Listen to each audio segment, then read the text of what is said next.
Alors, aujourd'hui, Paris, je l'ai dit tout à l'heure, mais je parle toujours de Paris capitale, Paris ville intramuros. Depuis 1990, Paris a perdu 300 000 emplois. Euh, pour prendre une comparaison, c'est une saignée qui proportionnellement est aussi importante que ce qu'a perdu la Lorraine dans les années 80. Personne n'en parle parce que ça se fait de manière diffuse, de manière sans casse, mais c'est pourtant la réalité.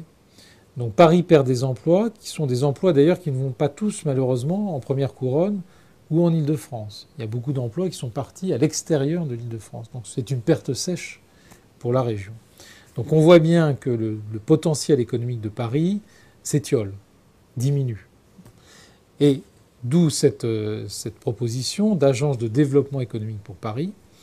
Alors c'est un sujet qui a été refusé, une proposition qui a été refusée par la municipalité, par la majorité actuelle, parce que ça ne rentrait pas dans ses critères, etc. L'essentiel, c'est qu'on est là et on en rejoint un peu la problématique du Grand Paris.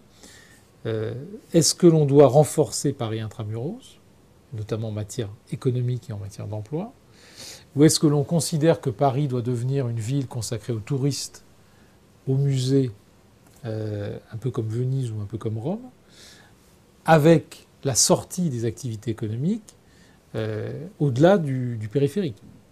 Bon, c'est tout l'enjeu.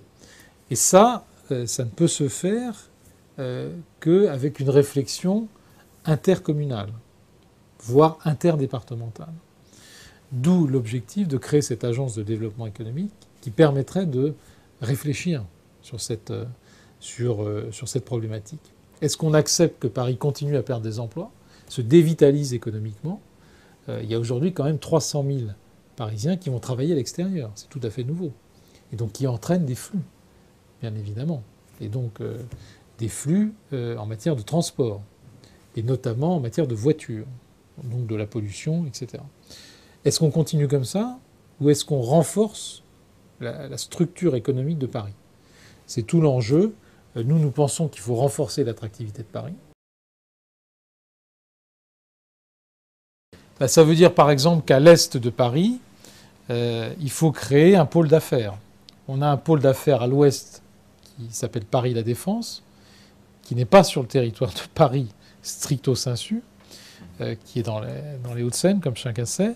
Pourquoi ne pas créer un territoire consacré à un pôle d'affaires à l'est de Paris? Et il y a des terrains qui s'y prêtent, qui sont ce qu'on appelle des terrains Bercy-Poniatowski, qui sont au-delà du POPB, qui ne sont pas aménagés, qui sont à cheval sur Paris et Charenton.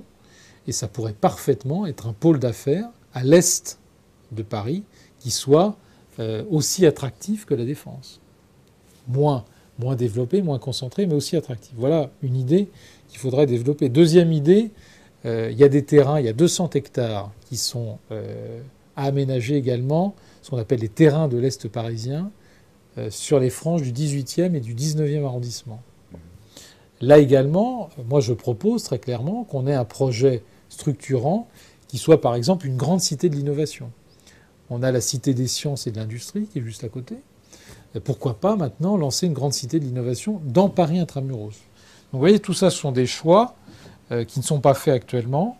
On a plutôt l'impression qu'on est dans une dérive qui finalement est acceptée par tout le monde parce que ça a l'air, pour des raisons électorales et pour des raisons politiques, d'arranger tout le monde.